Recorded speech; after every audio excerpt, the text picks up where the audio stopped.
harusnya posisi kita Indonesia, kita mengutuk Israel. Timur Tengah masih membara sampai saat ini. Presiden Prabowo Subianto menawarkan diri untuk menjadi mediator. Realistiskah?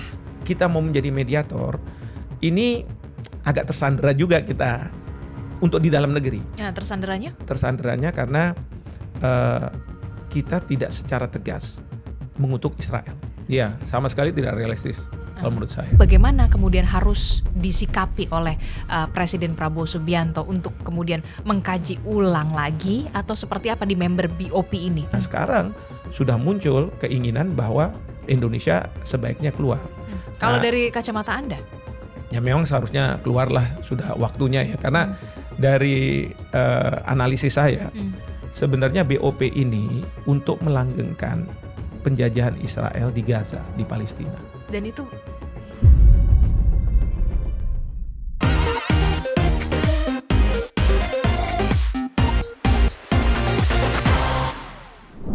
Halo, kembali lagi di On Point with Adisty Larasati. Ada beragam topik dan juga isu yang patut diperbincangkan publik dan juga masih menjadi sorotan publik di pekan terakhir belakangan ini. Dan apalagi kalau bukan soal bagaimana peperangan yang saat ini melanda wilayah Timur Tengah. Saat ini Timur Tengah masih membara begitu dengan adanya aksi balas serang antara Amerika Serikat Israel kepada Iran dan juga sebaliknya. Apa yang kemudian menjadi dampak langsung kepada Indonesia, termasuk juga benarkah Indonesia nantinya akan mewujudkan terciptanya perdamaian antara ketiga negara konflik tersebut dengan menjadi mediator.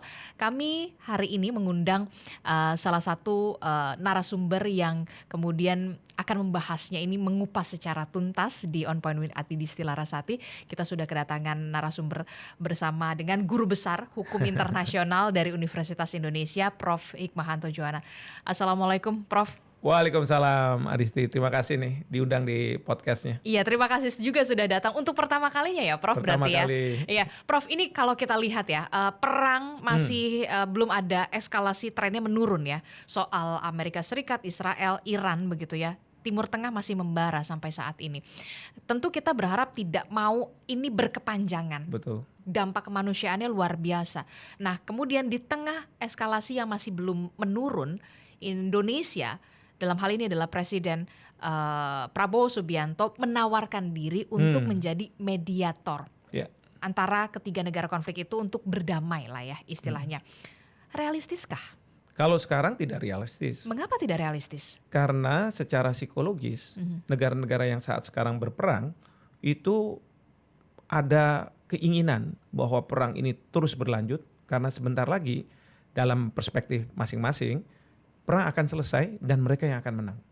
Misalnya jadi ini lagi panas-panas. Lagi panas-panasnya. Oke. Kalau lagi panas-panasnya seperti ini nggak realistis kalau misalnya kemudian muncul mediator, kecuali mediator itu sebelum terjadinya perang, atau kalau mau realistis itu ketika perang ini sudah berjalan lama dan tidak ada ujungnya, menang tidak ada yang menang, kalah juga tidak. Kemudian ada negara-negara yang berperang itu sudah kecapean, anggaran sudah habis, alutsista dan sebagainya. Nah, supaya mereka bisa menghentikan perang ini tanpa kehilangan muka. Nah, di situ baru butuh mediator. Karena mediator di situ akan menjadi penyelamat muka. Ya, mereka akan menghentikan serangan, gencatan senjata. Karena apa? Oh, karena ada mediator yang meminta mereka. Seperti itu. Jadi, kalau saya melihat sekarang ini masih belum realistis. Apalagi Presiden Trump mengatakan bahwa perang ini akan selesai mungkin 4-5 minggu yang akan datang. Ini kan kita baru masuk ke minggu pertama. Belum lagi di Iran dengan terbunuhnya Ali Khamenei dari serangan Israel dan Amerika itu membuat sebagian besar rakyat Iran dan kemudian pemimpin-pemimpin Iran pada saat sekarang menganggap bahwa beliau adalah seorang martir, mati secara syahid, dan kemudian mereka akan meneruskan perlawanan yang lebih besar. Dan itu dijanjikan kan oleh pihak Iran bahwa kita akan melakukan serangan yang lebih besar. Jadi kalau sudah seperti itu tidak mungkin kalau misalnya kita menjadi mediator. seperti itu. Oke, jadi kalau untuk sekarang saat ini, apalagi di pekan pertama peperangan ini baru terjadi begitu, rasanya kurang realistis. Iya, sama sekali tidak realistis kalau menurut saya. Oke, nah apa yang bisa kemudian ditawarkan oleh Indonesia dalam kondisi saat ini begitu, posisi tawar apa yang kemudian bisa ditampilkan oleh Indonesia dalam hal ini adalah Presiden Prabowo Subianto? Oke, dalam posisi seperti sekarang ini tentu tidak banyak yang bisa dilakukan oleh Indonesia. Oke. Memang dalam rilis yang dikeluarkan oleh Kemlu, Indonesia minta agar negara-negara untuk menahan diri. Dan kita tahu bahwa perang ini ada kemungkinan melibatkan negara-negara lain. Misalnya Inggris dan Perancis sudah menyediakan pangkalan mereka untuk digunakan oleh Amerika Serikat. Walaupun mereka sudah mengatakan kita tidak akan kirim pasukan, kita tidak akan juga menyerang Iran, gitu kan. Nah, kemudian ada negara mungkin seperti Rusia yang akan membantu Iran secara logistik, tetapi tidak akan perang langsung berhadapan-hadapan dengan Amerika Serikat. Demikian juga Cina, mungkin saja Cina punya kepentingan karena Cina itu tidak ingin kalau misalnya terjadi kepemimpinan lalu berkompromi dengan Amerika Serikat atau bahkan seperti yang dikendaki oleh Israel, kepemimpinan di Iran itu berubah dari sistem mullah menjadi monarki, lalu kemudian mereka didikte bahwa seperti di Venezuela kan, bahwa mereka tidak boleh menjual minyak ke Cina. Ini kan berarti kan sebenarnya karena Amerika dengan Cina berkompetisi, Amerika Serikat mau mematikan perlahan-lahan Cina. Karena tanpa minyak bagi Cina itu sama aja tidak ada pertumbuhan ekonomi di negaranya. Dan tidak bisa menghadirkan kesejahteraan bagi rakyatnya. Nah, jadi bukannya tidak mungkin Cina akan ikut di dalam perang ini. Tetapi sekali lagi seperti Rusia berada di belakang Iran. Nah, yang kita khawatirkan satu lagi, Korea Utara. Nah, kalau Korea Utara itu walaupun nggak ada kepentingannya jauh, yang penting ada Amerika di situ, dia akan hadir. Nah, itu yang ngeri-ngeri sedap loh ya. Iya kan waktu perang Rusia lawan Ukraina ada 1.000 tentara Korea Utara yang ada di sana kan gitu ya, membantu. Nah, jadi ini yang katakanlah kalau misalnya dalam situasi sekarang ini, maka himbauan itu jadi penting. Ya, tapi kita mau menjadi mediator, ini agak tersandera juga kita untuk di dalam negeri. Ya, tersanderanya? Tersanderanya karena kita tidak secara tegas mengutuk Israel. Nah, itu dia yang baru saya ingin mau tanyakan. Waktu beberapa hari yang lalu kan memang Kementerian Luar Negeri, dalam hal ini adalah Menteri Luar Negeri Sugiono, memberikan pernyataan soal menyesalkan perundingan yang gagal dan segala macam. Belum ada pernyataan secara tegas begitu, mengutuk secara tegas bla bla segala macam. Nah, itu banyak yang kemudian mempertanyakan begitu. Mana ini ketegasan dari pemerintah Indonesia begitu dengan adanya perang ini? Apakah ini juga menjadi strategi bagi pemerintah Indonesia untuk bisa ke depannya blueprintnya untuk menjadi mediator? Betul. Jadi itu yang saya baca, karena kita ingin menjadi mediator, maka tentu kalau jadi mediator, kalau kita mengutuk misalnya ya Amerika atau Israel, yang jadi permasalahan itu mereka akan mengatakan, bukannya kemarin kamu udah ngutuk saya, ngapain jadi mediator, gitu kan? Jadi sejak awal kita tidak melakukan pengecaman dengan harapan ada trust di antara negara-negara yang mau kita menjadi mediator, ya karena kita masih dianggap netral, tidak berpihak, gitu. Jadi memang seperti itu kalau dugaan saya, walaupun dari masyarakat kan sudah tidak sabar mengatakan bahwa bagaimana kenapa sih nih, gitu? Kenapa sih kita nggak mengutuk? Karena pertama sebenarnya kan deal dengan Iran, antara Amerika Serikat dengan Iran itu sudah mendekati. Senjata nuklir katanya Iran sudah tidak akan ada, kemudian juga pengayaan uranium. Tinggal sekarang masalahnya menurut Menteri Luar Negeri Oman, stockpiling, ya stok-stok yang mungkin dulu pernah ada yang harus dihilangkan. Dan kita juga harus ingat 6 bulan yang lalu kan, bulan Juni ya waktu itu tahun kemarin, itu kan Amerika dan Israel sudah menyerang dan mereka dengan tegas mengatakan bahwa kemampuan Iran untuk mengembangkan senjata nuklir dan uranium itu sudah hilang sama sekali. Nah kalau sudah hilang, Jadi yang dibilang bisa sehari 400 tuh, ya kan harusnya udah hilang, udah nggak ada lagi. Nah terus kemudian tiba-tiba Israel menyerang, ya dengan alasan preemptif karena apa? Ada dugaan ada senjata nuklir yang ditujukan ke mereka. Itu kan mengada-ada.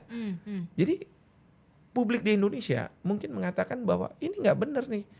Ya, Israel jelas dia sudah menjadi agresor, dia sudah melanggar pasal 2 ayat 4 Piagam PBB yang mengatakan bahwa tidak boleh suatu negara itu tidak menahan diri untuk menggunakan kekerasan terhadap teritorial wilayah negara lain. Memang pertanyaan berikutnya kenapa Amerika Serikat terus kemudian ikutan juga kan? Nah karena begini, pada waktu Iran menyerang balik ke Israel, Israel itu punya perjanjian keamanan dengan Amerika Serikat yang intinya serangan terhadap Israel berarti serangan ke Amerika Serikat. Nah di sini Amerika Serikat kan udah siap-siap, siap-siapnya itu untuk sebenarnya menekan agar Iran mau terima dealnya gitu kan. Tapi karena udah siap-siap dan Israel udah diserang, ya sudah mereka melakukan serangan ke Iran. Nah, jadi seperti itu posisinya. Kenapa pemerintah saat sekarang tidak mengecam, ya bahkan juga di masyarakat kita, publik kita bertanya-tanya kenapa ketika Ali Khamenei tewas terbunuh, kok tidak ada ucapan bela sungkawa, walaupun sekarang sudah ada dikirimkan surat gitu ya.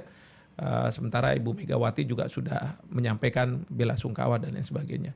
Nah, ini yang komunikasi pemerintah kepada masyarakat kita ini harus bagus. Karena strategi ke luar negeri yang mau dilakukan oleh pemerintah itu harus bisa dikomunikasikan secara baik ke publik, ke keluarga ya. kita ya. Jangan sampai nanti publik itu ada salah persepsi. Itu yang saya khawatirkan itu salah persepsi, seolah-olah, tapi amit-amit ya, kita itu lebih berpihak pada Amerika, lebih berpihak pada Israel gitu ya.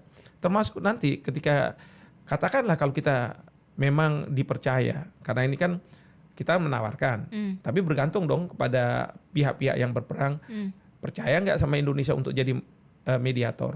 Nah maka kita ingin maintain netralitas kita. Nah katakanlah kita dipercaya.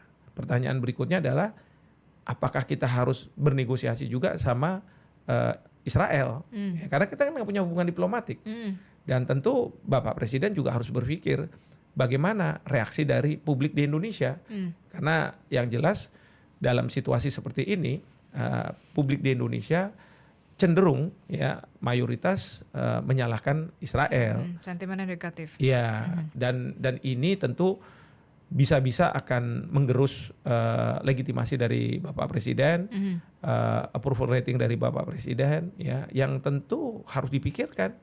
Jadi tidak bisa kita berpikir di luar negeri tanpa memikirkan masalah di dalam negeri, seolah-olah di dalam negeri akan mendapat persetujuan gitu ya. Jangan sampai juga ada pergolakan juga di dalam negeri kita sendiri. Betul sekali. Ketika kita ingin menjadi juru mediator begitu ya untuk ketiga negara yang saat ini berkonflik. Kita akan lihat juga bagaimana komentar dari netizen begitu ya di media sosial terkait dengan tawaran Presiden Prabowo Subianto untuk menjadi juru mediator begitu ya. Kita akan lihat pasti akan ada banyak pro kontra. Realistis atau enggak sih sebenarnya saat ini kalau menurut Prof kan nggak realistis kalau saat ini. Lagi mereka lagi on fire banget nih, lagi panas-panasnya. Nggak akan inilah ya, nggak akan bergeming lah ibaratnya. Kita akan lihat bagaimana komentar-komentar dari netizen. Ini dia. Nah ini dia @umbuh_andi5492. Punya niat untuk mediasi aja udah baik, very good. Tidak diterima oleh kedua pihak ya tidak ada masalah. Nggak ada masalah juga, no problem, why so big deal anyway. Oke, kita akan lihat lagi. Pak Bowo jangan terlalu gegabah mendamaikan kedua negara sedangkan negara kita belum tuntas pemberantasan korupsi. Benahin aja dulu internalnya gitu kan kalau menurut netizen. Kita akan lihat. Mudah-mudahan bisa, ayo Pak Prabowo bertemu Iran, bertemu Israel, dan bertemu Donald Trump, ciptakan perdamaian Iran, Palestina, dan Israel. Oke. Ini dari Sobirin. Nah ini nih sepertinya tidak mungkin, apalagi pemimpinnya udah meninggal, bakalan susah buat negosiasi. Kita akan lihat lagi. ibaratnya Jennifer Lopez sedang berantem dengan grup Blackpink, tiba-tiba kucluk-kucluk KKI mau jadi penengah sengketa artis-artis internasional.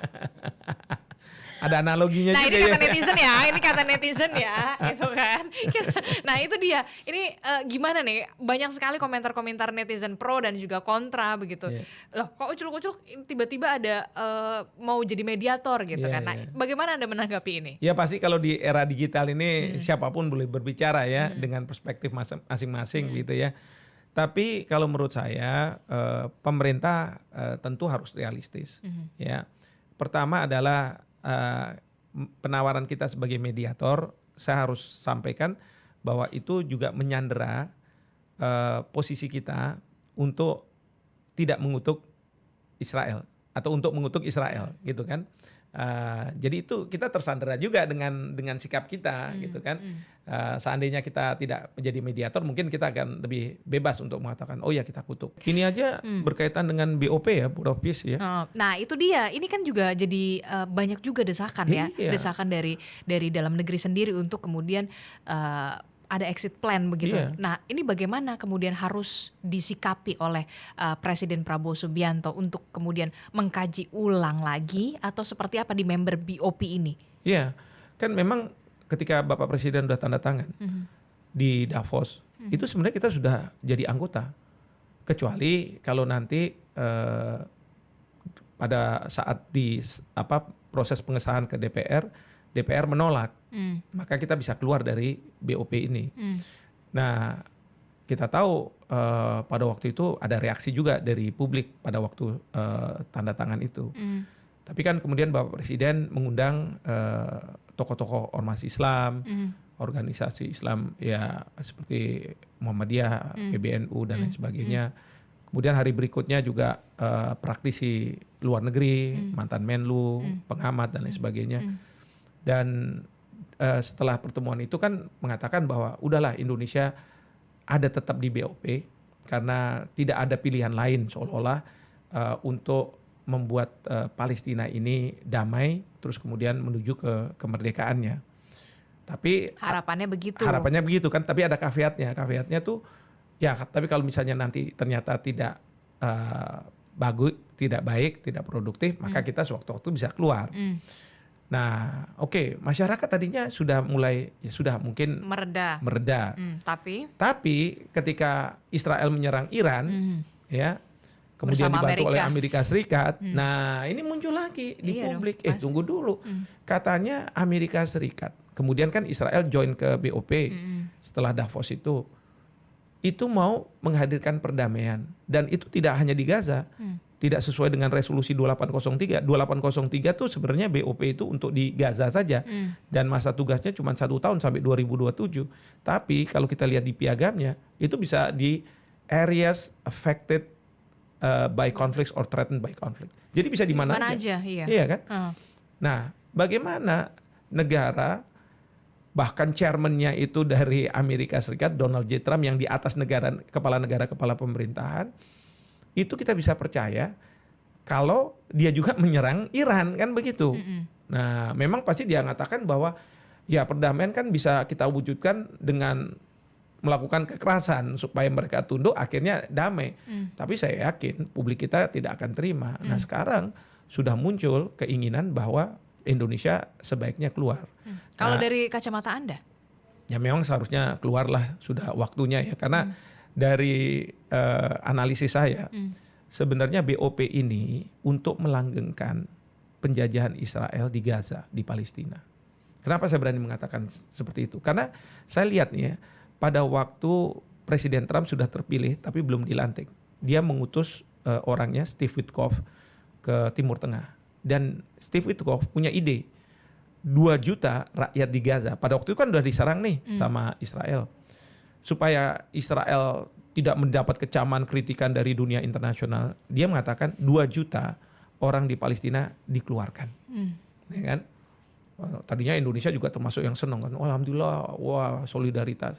Tapi waktu itu saya bilang 2 juta dikeluarkan, kan bagi bangsa itu yang penting tanah airnya. Lah kalau misalnya dikeluarkan gimana terhadap tanahnya ini? Satu, gagal akhirnya.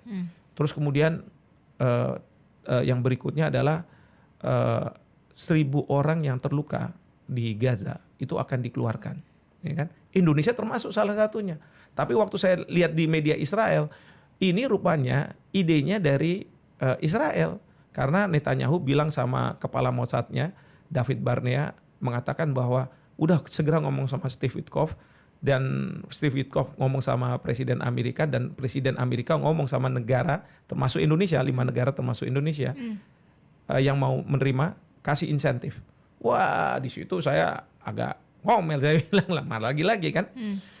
Nah, kemudian sekarang nih BOP, waktu BOP ini setelah ditandatangani, kan Jared Kushner itu memberikan gambar ya, bagaimana rekonstruksi Gaza. Gaza itu mau dibuat seperti Dubai, 10 tahun ke depan. Saya berpikir, kalau misalnya mau dibuat kayak Dubai kayak begini, pertanyaannya, itu orang Palestina, itu akan bisa beli nggak? Misalnya apartemen, properti dan sebagainya. Satu. Jangan-jangan kalau nggak bisa beli, akhirnya ditawarkan ke siapa? Warga Israel. Tapi orang bilang, tunggu dulu, kan harusnya warga Israel nggak boleh dong masuk Gaza, karena itu sudah menjadi ibaratnya cagarnya bagi rakyat Palestina. Tapi kemarin di tepi barat, kan parlemen Israel mengeluarkan undang-undang yang membolehkan warga Israel untuk membeli tanah-tanah yang sebenarnya diberikan untuk rakyat Palestina. Ya kan? Apa yang tidak, katakanlah mungkin terjadi, aturan yang sama diberlakukan juga untuk di Gaza. Jadi kalau misalnya memang di dalam proposal Trump yang 20 itu ada proposal nomor 19 yang memberikan hak untuk menentukan nasib sendiri bagi rakyat Palestina. Apa tapi jaminannya 10 tahun yang akan datang, kalau misalnya Gaza itu dibuat seperti Dubai dan lebih banyak warga Israel, kemudian rakyat Palestina disuruh menentukan nasib sendiri, bahkan mungkin di antara mereka merasa bahwa udah enak kayak begini, ya kan, toh hidup bagus gini lain sebagainya, ngapain punya negara sendiri. Akhirnya ujung-ujungnya apa? Mereka memilih bukannya menjadi negara yang merdeka, tetapi ya udah bagian dari Israel. Artinya apa? Kita ikut dalam BOP, berarti kita sama saja melegitimasi keinginan Israel untuk menguasai Gaza. Apalagi di BOP itu ada ISF, International Stabilization Force, yang saya teliti ternyata ini berbeda dengan UN Peacekeeping Operation. Karena kalau UN Peacekeeping itu yang menjadi chain of command yang tertinggi itu adalah Dewan Keamanan PBB. Lalu diturunkan ke Sekjen, Sekjen nanti ke misi. Kalau ada jelas ya, jelas. Kalau di BOP, chairman, buktinya apa? Yang menunjuk commander dari ISF siapa? Chairman. Kan Donald Trump. Wah, berarti bukan UN Security Council dong kalau kayak begitu kan. Belum lagi kita diberi kesempatan untuk menjadi vice commander, deputy commander. Jadi wakil dari panglima itu. Kalau kita menjadi wakil panglima, berarti kalau misalnya Gaza katanya General Jeffers akan dibagi dalam 5 sektor dan kita dapat sektor Rafah ya, sektor yang kelima itu di Rafah. Sebagai wakil komandan kan semuanya jadi ruang lingkup dari si wakil komandan ini. Karena nggak mungkin ada komandan panglimanya 5 sektor ini, sementara wakilnya cuma di Rafah. Ada-ada aja saya bilang kalau misalnya seperti itu. Ya. Belum lagi tugas dari ISF ini adalah melakukan demilitarisasi dan perlucutan senjata terhadap Hamas. Karena Netanyahu sudah bilang tidak akan ada rekonstruksi terhadap Gaza sebelum adanya demilitarisasi dan pelucutan senjata terhadap Gaza. Nah kalau udah kayak begitu, berarti pasukan kita kalau misalnya jadi dikirim 8.000 ya. 8.000 itu akan berhadapan-hadapan dengan Hamas. Dan itu, nah di mata publik Indonesia seperti apa? Ya, jadi kemarin Bapak Presiden bertemu dengan mantan presiden, wakil presiden, mantan menteri luar negeri. Itu juga menjadi salah satu bahasan. Saya dengar itu yang jadi salah satu bahasan. Dan apa rekomendasi dari mantan presiden, wapres, bahkan mantan Menlu dan segala macam? Kelihatannya Bapak Presiden berpikir kemungkinan Indonesia keluar dari BOP. Nah itu saya dukung. Ya, tinggal sekarang kita ikuti aja mekanisme yang ada di dalam pasal 11 Piagam BOP, yaitu menyerahkan ke DPR, ya kan? Kan DPR bisalah diajak omong sama Bapak Presiden. Udah tolak aja. Sehingga apa? Nanti Bapak Presiden bilang sama Trump bahwa mohon maaf Trump, sesuai DPR. pasal 11 DPR kami tidak terima, maka kami keluar. Kan elegan seperti itu. Oke, ini kalau berarti ya bisa dikatakan lebih banyak mudaratnya ketika memang BOP ini Indonesia tetap ada di sana begitu ya? Iya, kalau menurut saya itu. Apalagi sekarang ditambah lagi ketidaksetujuan dari publik ya terhadap keberadaan kita di BOP. Nah itu juga menjadi pertanyaan. Oke lah kita mau jadi menawarkan diri untuk menjadi mediator dan segala macam, tapi bagaimana kemudian nasib WNI kita? Ini juga kan harus menjadi perhatian. Betul. Keamanan, keselamatan itu kan yang jadi utama begitu. Betul. Tidak hanya di Iran, tapi juga kan negara-negara terdampak. Betul. Nah itu juga harus harus dipikirkan. Iya. Jadi gini, pengambil kebijakan di Indonesia harus bisa lihat bahwa perang ini tidak mungkin seperti kayak di Venezuela, 300 menit selesai. Trump saja mengatakan 4-5 minggu, ya kan? Sementara kalau dari Iran, dia akan mengatakan whatever it takes, kita akan melakukan serangan. Dan ingat nih, ini baru serangan udara. Karena untuk bisa melakukan regime change, sebenarnya selain serangan udara, harus ada serangan darat. Nah, sementara serangan darat Amerika Serikat, menurut Menteri Perangnya, Pete Hegseth, mengatakan bahwa belum sekarang. Dan saya yakin Israel juga nggak mau kirim pasukan daratnya. Karena ini kan di wilayah Iran, dia nggak tahu lapangan seperti apa. Medannya bagaimana? Medannya seperti apa. Kecuali kalau misalnya serangan udara benar-benar meluluhlantakkan semuanya, baru kemudian mereka datang ke sana. Nah, sekarang yang dilakukan oleh Amerika Serikat dan Israel adalah mendorong mereka-mereka yang protes terhadap pemerintah kemarin untuk udah kamu ambil alih. Jadi sebagai pengganti pasukan daratnya. Kemudian juga katanya para pemberontak di Kurdi terhadap pemerintah Iran itu akan dipersenjatai. Belum lagi dari Israel, dia katanya menurut kabar sedang menghack smartphone dari anggota Garda Revolusi untuk mengatakan udah kamu membelot aja, kamu melakukan insubordinasi terhadap pimpinanmu, lawan, ambil alih pemerintahan. Dan kalau dari pihak Israel yang mungkin didukung adalah Reza Pahlavi. Reza Pahlavi sudah muncul bahwa saya siap kalau nanti akan memimpin Iran. Dan dia sudah menjanjikan 3 hal. Pertama, akan memperbaiki hubungan dengan Amerika dan Israel. Mungkin membuka kembali hubungan diplomatik. Ya, karena dulu pada waktu ayahnya berkuasa, hubungan diplomatik itu ada. Kemudian dibekukan, diputus oleh mullah gitu ya, Ayatollah. Kedua, kalau nanti ada kegiatan pengayaan uranium, pengembangan senjata nuklir akan saya hentikan. Dan yang terakhir adalah saya tidak akan lagi membiayai, mendanai para menurut dia pelaku teror yang melancarkan serangan ke Israel. Ya dalam hal ini kan Hamas, Houthi dan Hezbollah kan gitu kan.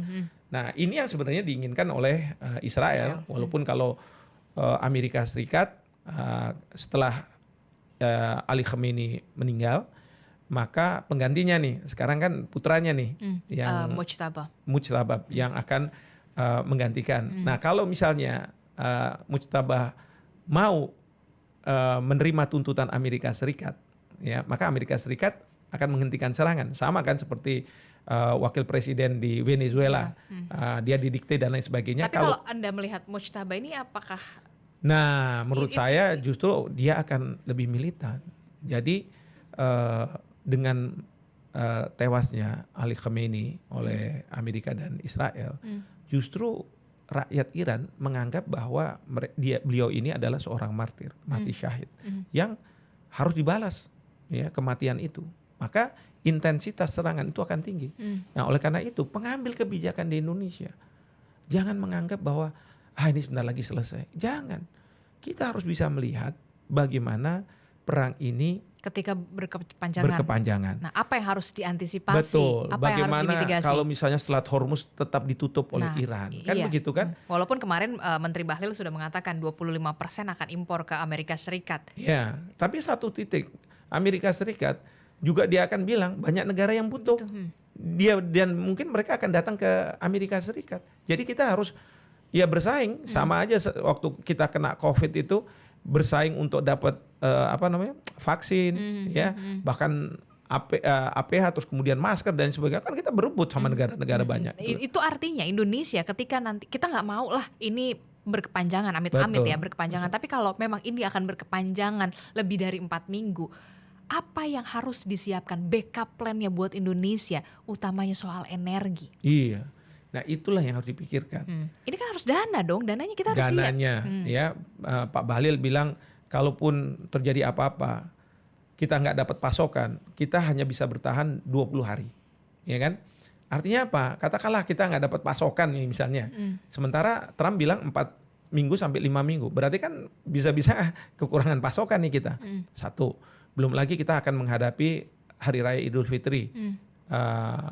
Publik akan banyak melakukan konsumsi ya, daging dan lain sebagainya. Kalau kita masih tergantung impor dari luar negeri, itu juga akan berdampak.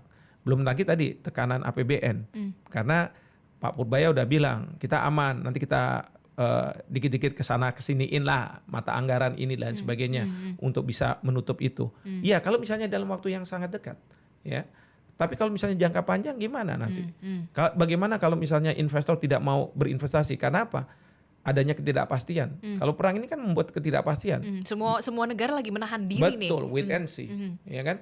Nah, misalnya seperti itu. Belum lagi ya kalau misalnya kita tidak punya safety net di dalam negeri, ya. Bagaimana mereka yang kelompok rentan?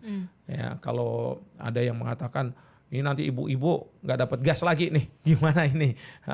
Itu juga jadi masalah. Jadi itu harus dipikirkan. Belum lagi ditambah isu tadi yang dikatakan Adisti ya, warga kita yang ada di Timur Tengah saat ini, yang mungkin terperangkap nggak bisa pulang. Walaupun kemarin yang umroh bisa pulang, tapi kan ada juga mereka yang bekerja di sana, ya, sebagai tenaga kerja, ya, dan mungkin mereka akan minta pulang, dan mereka akan melihat nih. Kanan kiri Filipina misalnya sudah mengevakuasi ini, kok belum dievakuasi? Mana nih tanggung jawab pemerintah kita? Kan begitu, itu akan ditanya. Dan kalau misalnya kita evakuasi, tentu nggak bisa misalnya di Iran, di negara-negara yang terdampak ya, seperti sekarang ini kan ada serangan ke Bahrain, ada ke Qatar dan sebagainya, Kuwait gitu ya. Nah ini kan pesawat ini juga nggak bisa begitu aja. Kita harus larikan kemana? Skenario-nya seperti apa? Ya Dan kan? ini harus dipikirkan. Harus dipikirkan. Kemlu, TNI kita, ya kan? Nah, harus mikirkan seperti itu. Belum lagi di dalam negeri, nih Adisti, yang saya minta juga ya kepada aparat keamanan, jangan sampai terjadi seperti di Pakistan. Di Pakistan itu karena mayoritas beragama Islam ya, dan mereka marah ketika Amerika Serikat menyerang Iran. Akhirnya apa? Mereka demo di depan konsulat jenderalnya Amerika. Lalu kemudian melakukan perusakan. Ini kan nggak benar. Ingat kita pada waktu Amerika masuk Afghanistan beberapa tahun yang lalu, waktu itu presidennya masih Ibu Mega. Itu sampai masyarakat kita melakukan sweeping untuk mencari warga negara Amerika. Nah ini yang nggak boleh. Ya, ini yang kita harus hati-hati.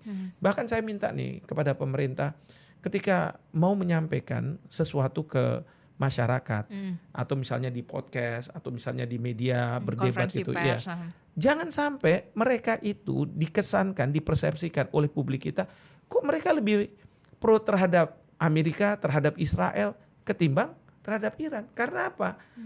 Mayoritas masyarakat kita mungkin ada kecenderungan bahwa mereka maunya berpihak kepada Iran. Nah ini bagaimana menetralisir itu? Jangan justru membuat persepsi ini dibenarkan begitu ya. Lalu kemudian tergerus legitimasi dari Bapak Presiden, tidak percaya lagi dengan pemerintah, apapun yang dilakukan oleh pemerintah dalam rangka kebijakan untuk menangani masalah krisis ini dianggap sebagai ini pasti ujung-ujungnya ke sana, ujungnya ke ini dan lain sebagainya. Nah itu yang harus diantisipasi. Nah dalam konteks seperti ini, kalau misalnya di PBB nanti ada majelis umum bersidang, kemudian akan mengeluarkan resolusi. Tapi, nah itu dia yang jadi pertanyaan saya. di dalam naungan PBB. Tentu tidak akan tinggal diam soal Betul. ini. Tapi kan kemudian Amerika Serikat punya hak veto. Iya, kalau di Dewan Keamanan pasti punya hak veto, pasti nggak akan berhasil.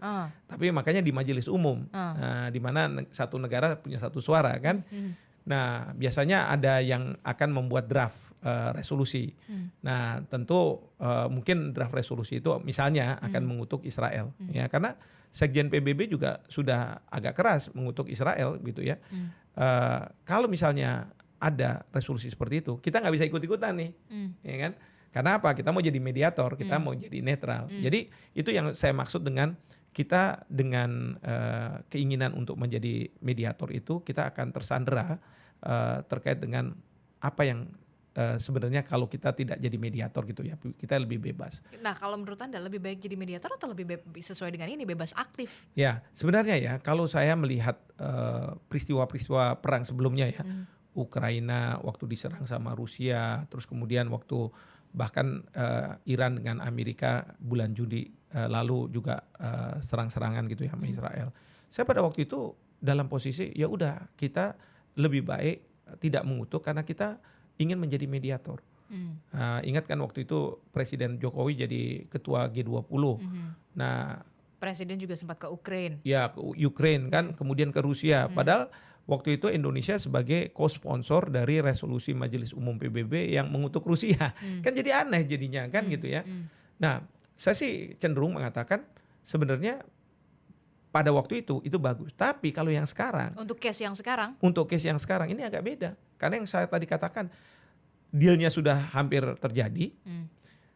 Israel sudah dan Amerika mengatakan bahwa serangan bulan Juni sudah menghilangkan kemampuan Iran untuk punya instalasi nuklir. Tapi kok kemudian Israel menyerang? Jadi sebenarnya timelinenya penyerangan itu tuh apa? Memang mau nuklir enggak ini, tapi apa? Mau ganti rezim? Iya, yang pasti adalah dari pihak Netanyahu tidak mau kehilangan momentum Presiden Trump menyerang. Karena Presiden Trump ini, beliau tuh dikenal di negaranya Amerika Serikat takut. Trump always chicken out. Jadi ketika hari H harus diambil putusan. Kan Iran ini sebenarnya mau diserang juga sama Trump di awal ya sebelum ada negosiasi. Tiba-tiba orang udah siap semua udah begini. Tiba-tiba Trump bilang nggak jadi. Kan begitu kan. Padahal udah kapal induk udah datang nggak jadi gitu kan. Nah mungkin Netanyahu berpikir kalau misalnya Trump bilang tiba-tiba nggak jadi, bagaimana akan terjadi regime change? Bagaimana Israel akan memperluas hegemoninya? Bagaimana Israel di Timur Tengah ya, hegemoni di Timur Tengah. Bagaimana Israel bisa lebih aman kalau ternyata sistem mullah yang ada di Iran masih berkuasa. Ya, jadi Israel mungkin mendesak Amerika Serikat, mendesak Trump, udah kamu serang. Tapi Trump bilang saya nggak punya alasan, orang udah mau deal kok, gimana saya mau serang? Ya, maka sekarang ini di Amerika ditanya itu pertanyaan itu oleh wartawan, Trump, apa kamu itu sebenarnya melakukan serangan itu karena desakan dari Israel? Seolah kayak gitu. Tentu dibantah sama Presiden Trump.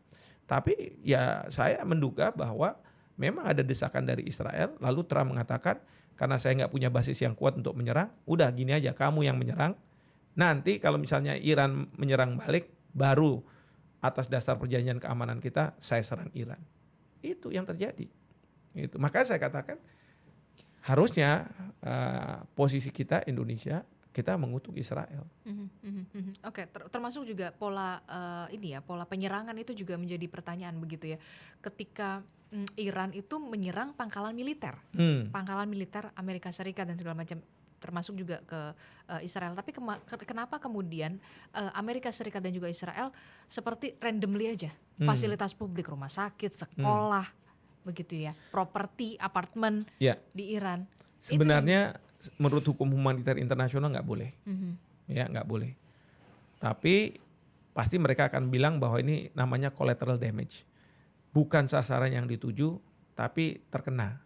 Ya, misalnya waktu serangan ke sekolah ya, di mana banyak anak-anak perempuan yang kena gitu ya. Amerika Serikat mengatakan kita akan cek apa kebenarannya seperti apa. Tapi juga dari Iran juga mungkin serangan-serangan itu juga selain menyasar ke instalasi militer, tapi juga ada mungkin yang mengenai ya salah sasaran gitu kan. Misalnya di negara-negara di mana ada pangkalan militer Amerika Serikat, ya kan, itu ada yang kena bandar udaranya, gedungnya dan lain sebagainya. Nah, sampai negara-negara Teluk sekarang marah juga, bilang, wah ini saya harus berhadapan nih sama Iran begitu kan. Walaupun belum sampai ada serangan-serangan ke sana, tapi dalam konteks perang itu bisa terjadi seperti itu, collateral damage. Yang penting adalah jangan sampai itu dijadikan sasaran utama. Nah tapi saya terus terang nggak bisa menjamin Israel nih. Kenapa? Karena kalau misalnya Israel menyerang Gaza, itu kan anak-anak perempuan gitu sampai 70.000 itu meninggal. Dan orang bilang ini sih bukan ke instalasi militer, tapi ini Israel mau melakukan genosida, menghilangkan orang-orang Palestina yang ada di Gaza. Kalau misalnya ada anak kecil kenapa ditembak? Oh ya kan suatu hari nanti bisa jadi pejuang Hamas. Kenapa kalau perempuan juga dihabisi? Karena perempuan ini bisa melahirkan anak yang kemudian bisa menjadi pejuang Hamas. Ya akhirnya kayak begitu kan, berarti kan genosida dong kalau kayak begitu. Ya mengarah ke sana.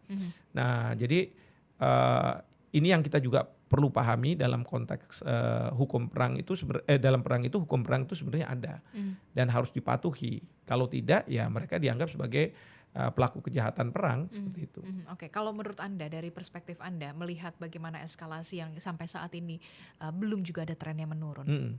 Potensinya peperangan ini akan berkepanjangan lebih dari 4 atau 5 minggu atau bisa kurang dari ini? Ini saya bukan peramal, jadi susah juga saya menjelaskan. Tapi gini, kalau dari sisi saya, ada 5 variabel ya yang ada di masing-masing negara. Apakah perang ini akan terus berlanjut atau akan berakhir? Apa 5 variabel itu? Pertama adalah stamina untuk terus berperang. Apakah ada atau tidak? Baik itu dari sisi alutsista, dari sisi pasukan, dari sisi anggaran. Kalau misalnya masih mereka staminanya kuat terus gitu ya, ya bisa lama. Tapi kalau tidak, ya mungkin akan segera berakhir. Yang kedua adalah dukungan dari publik di dalam negeri. Ya kan? Saya ambil contoh misalnya di Amerika Serikat. Nah itu dia. Iya, banyak publik yang tidak setuju dengan perang yang dilakukan oleh Amerika Serikat. Karena apa? Ini bukan untuk kepentingan Amerika Serikat, tapi ini kepentingan Israel. Jadi bukan America first, tapi sekarang Israel first. Gitu, yang didengungkan oleh masyarakat yang nggak setuju dengan perang. Nah, tinggalkan kita lihat nih seberapa luas. Lalu kemudian bagaimana Partai Demokrat bersikap misalnya dan Partai Republik. Karena yang paling ditakuti oleh Trump itu midterm election. Kalau Kongres nanti akan dipenuhi oleh Partai Demokrat gitu ya. Takutnya mereka akan mengimpeach dan mengganti ya dengan harapan perang itu harus selesai gitu ya. Sementara kalau di Israel justru mereka tambah kuat karena partai oposisinya mengatakan bahwa kita akan berada di belakang Netanyahu karena ini berhadapan dengan musuh bersama kita. Kalau di Iran justru dukungan masyarakat kelihatannya setelah Ali Khamenei meninggal itu semakin kuat. Ya. Nah, jadi dukungan dari masyarakat itu kita harus lihat seperti apa. Tapi dukungan masyarakat misalnya di Iran kalau diserang terus dan dia warga sipil yang kena, mungkin dia minta udahlah nggak usah kita nggak usah terus-terusan perang karena kami yang akan jadi korban. Kita nggak tahu, tapi kita harus bisa melihat variabel itu. Variabel yang ketiga adalah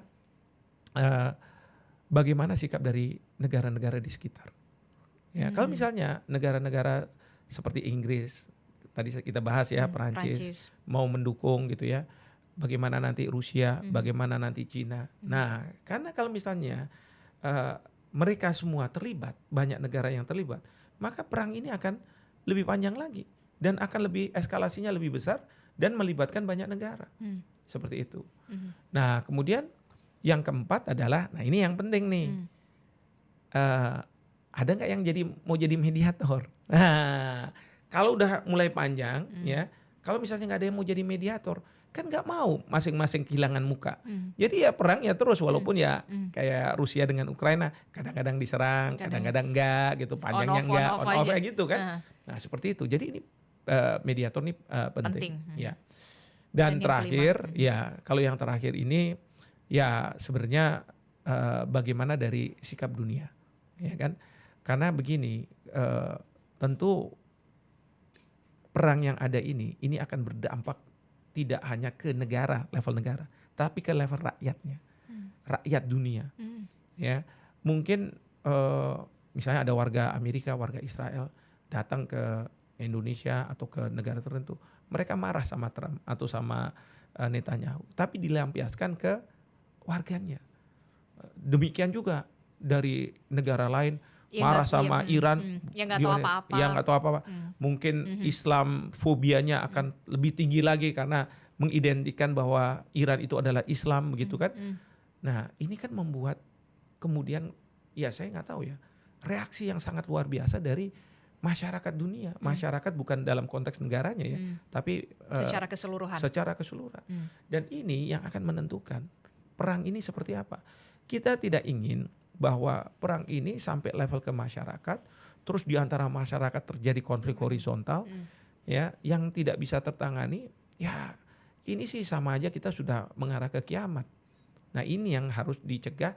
Harapan saya pemimpin-pemimpin dunia ini semakin rasional melihat masyarakatnya seperti ini, lalu mereka mengatakan, udah kita harus hentikan perang ini.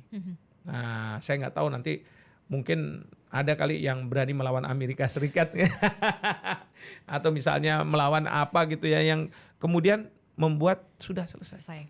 Oke, itu tadi secara general dunia ya begitu. Ya. Tapi kemudian yang harus juga kita perhatikan adalah Indonesia. Menurut Anda, kalau saya kasih 3 poin kritis Anda untuk Indonesia untuk menyikapi dari peperangan 3 negara ini. Ya, pertama adalah ketahanan energi dan pangan. Jadi urusin dulu nih ketahanan pangan dan energi kita nih. Betul. Iya kan, harus disiapkan dulu. Kalau berkepanjangan gimana? Harus ada skenario backup plan-nya ya. Iya. Oke. Kedua, jaga stabilitas. Jangan sampai terjadi kemarahan publik, terus kemudian menyerang bisa kepentingan Amerika, ya, bisa juga pemerintah yang diserang justru, karena merepresentasi bahwa inilah Amerika ataupun Israel. Nah, itu yang kita harus jaga stabilitas itu. Dan yang ketiga, yang paling penting sekali adalah munculkan sense of crisis.